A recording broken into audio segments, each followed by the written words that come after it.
high-value men. White savior. It's what you might call dictator syndrome. Dictator monster. Evil dictator. Russia is entering a new, darker phase. पूरे world में ऐसा कोई देश नहीं है जहां पर पुतिन के चर्चे ना हो। पुतिन की एक धमकी से पूरा यूरोप हिल जाता है। जब पुतिन की बात आती है तो यूएस भी डिसीजन सोच समझ कर लेता है। According to surveys, Putin has 700 cars, 58 aircraft, $200 billion से ज्यादा की संपत्ति, एक प्राइवेट आर्मी जिसे वैगनर ग्रुप कहते हैं।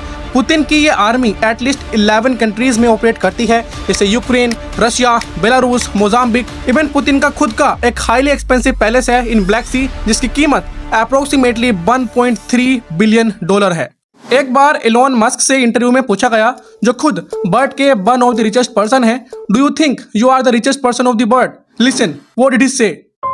Well, I think Putin is significantly richer than me. You really do, yeah? Yes. जिस व्लादिमीर पुतिन को आज हम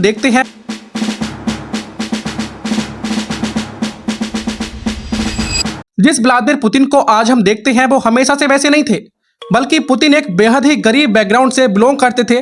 कभी कभी तो खाना भी नहीं मिलता था। Then what made Putin completely different from other leaders in the world? 7 अक्टूबर 1952 ये वो दिन है जिस दिन व्लादिमीर पुतिन का जन्म हुआ था। फैमिली फाइनेंशियली इतनी बिग थी कि कभी कभी खाना भी नहीं मिलता था। पुतिन के पापा सोवियत नेवी में कॉन्स्क्रिप्ट थे।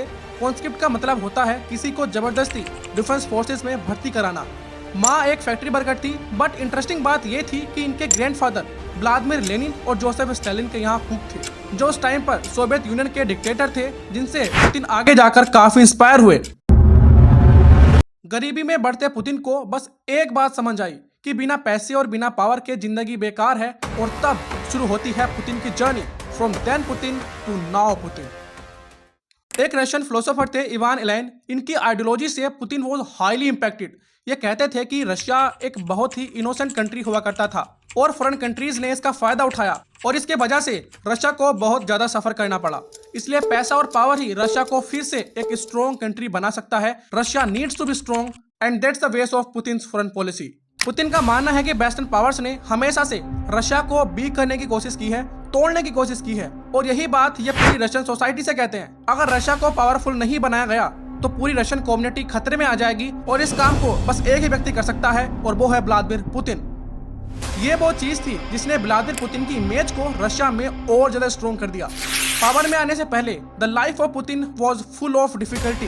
पुतिन ने बहुत स्ट्रगल किया और 1975 में सोवियत यूनियन की इंटेलिजेंस एजेंसी KGB को ज्वाइन किया। पुतिन के पैशन की वजह से वो 1999 में रशिया के प्राइम मिनिस्टर बन जाते हैं। फिर 2000 से लेकर 2008 तक प्रेसिडेंट, और 2008 से 2012 तक एज अ प्राइम मिनिस्टर। और यहाँ पर एक क्वेश्चन उठता है कि प्राइम मिनिस्टर क्यों? अकॉर्डिंग टू रशियन कॉन्स्टिट्यूशन, कोई भी पर्सन बस 2 कॉन्जिक्यूटिव टर्म्स तक ही रशिया का प्रेसिडेंट रह सकता था। इसलिए अब पुतिन प्रेसिडेंट तो नहीं बन सकते थे, इसलिए उन्होंने प्राइम मिनिस्टर के पद को लिया, और अब भी असली पावर पुतिन के हाथ में ही थी। फिर 2012 से 2024 तक पुतिन रशिया के प्रेसिडेंट रहते हैं, और 2024 में तो पुतिन ने कॉन्स्टिट्यूशन ही बदल दिया। पुतिन ने 2 कॉन्जिक्यूटिव टर्म्स को अमेंड करके 4 कॉन्जिक्यूटिव टर्म्स में बदल दिया। मतलब अब पुतिन सन 2036 तक रशिया के प्रेसिडेंट रह सकते हैं। According to the surveys and reports of the psychologist, Putin और हिटलर में बहुत ज्यादा सिमिलैरिटीज हैं। पुतिन के पास भी अनक्वेश्चनेबल पावर है रशिया में, जैसे हिटलर के पास थी इन जर्मनी। हिटलर की तरह पुतिन भी अपने आप को और ज्यादा डोमिनेटिंग शो करना चाहते हैं। पुतिन का एक रियल लाइफ इंसिडेंट सुनो। एक बार जर्मनी की चांसलर एंजेला मर्केल और पुतिन के बीच में एक मीटिंग होनी थी। पुतिन को पता था कि एंजेला को डॉग से डर लगता है, फिर भी पुतिन एक टॉल ब्लैक डॉग उस मीटिंग में ले गए। कैन यू इमेजिन कैसी होगी ये मीटिंग? इवन पुतिन का कोई डिसीजन रॉन्ग हो जाता है तो उसकी रिस्पॉन्सिबिलिटी लेने के बजाय वो उसका ब्लेम दूसरों पर लगा देते हैं, ताकि लोगों को ये लगे कि पुतिन तो मिस्टेक्स करते ही नहीं है, और सोसाइटी में पुतिन एक स्ट्रॉन्ग लीडर बने रहे। साइकोलॉजिस्ट का तो ये भी कहना है कि पुतिन को पैरानोइया है। पैरानोइया एक रेयर मेंटल हेल्थ कंडीशन होती है जिसमें ये लगता है कि दूसरे हमारे साथ गलत कर रहे हैं, हमारे साथ झूठ बोल रहे हैं, अनफेयर कर रहे हैं, और हमें नुकसान पहुंचा सकते हैं। क्योंकि पुतिन ज्यादा किसी से बात नहीं करते, इवन उनकी वाइफ ने भी उन्हें 2014 में डाइवोर्स दे दिया था, बस इसलिए because Putin was too inclined towards work. अब ये बात कितनी सच है कि पुतिन को पैरानोइया है या नहीं, ये तो मैं नहीं कह सकता, बट साइकोलॉजिस्ट ने दावा किया है।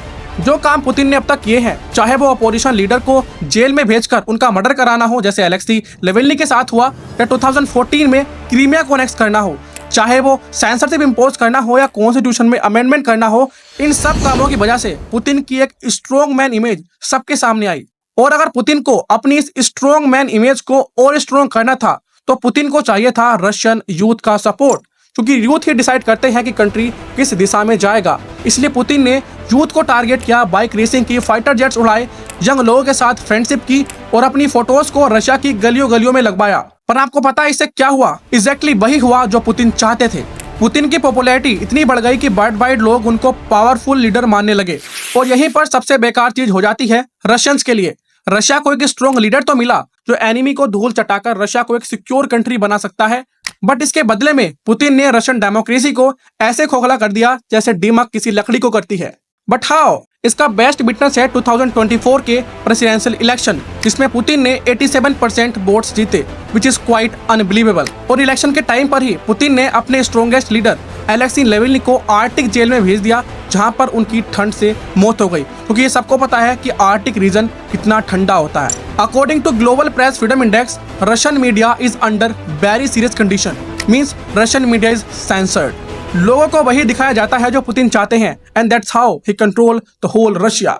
और इन सब के बाद पुतिन को बहुत सारे countries, US, France, Italy, Germany, Britain, इन सब ने डिक्टेटर कहना शुरू कर दिया। और ये ट्रेंड और ज्यादा तब बढ़ा जब यूक्रेन को पुतिन ने इन्वेड किया 2022 में। आपने कई बार किसी न किसी को तो कहते हुए सुना ही होगा कि Xi Jinping is a dictator, he dictates China. But interesting बात यह है कि शी जिनपिंग ने ये सभी पैतरे पुतिन को देखकर ही सीखे हैं। और इस तरह से Putin became the powerful leader of the world. Experts का मानना है कि पुतिन की इस जर्नी में पुतिन के चाइल्डहुड ने क्रिटिकल रोल प्ले किया है। पुतिन ने जो बचपन में गरीबी, जो इंसल्ट, जो ह्यूमिलेशन सहा है, और उसी ने पुतिन को पावर और पैसों का भूखा बनाया है। आपका इस बारे में एक डिफरेंट पर्सपेक्टिव हो सकता है। जो भी आपका पर्सपेक्टिव हो आप कमेंट्स में जरूर बताएं।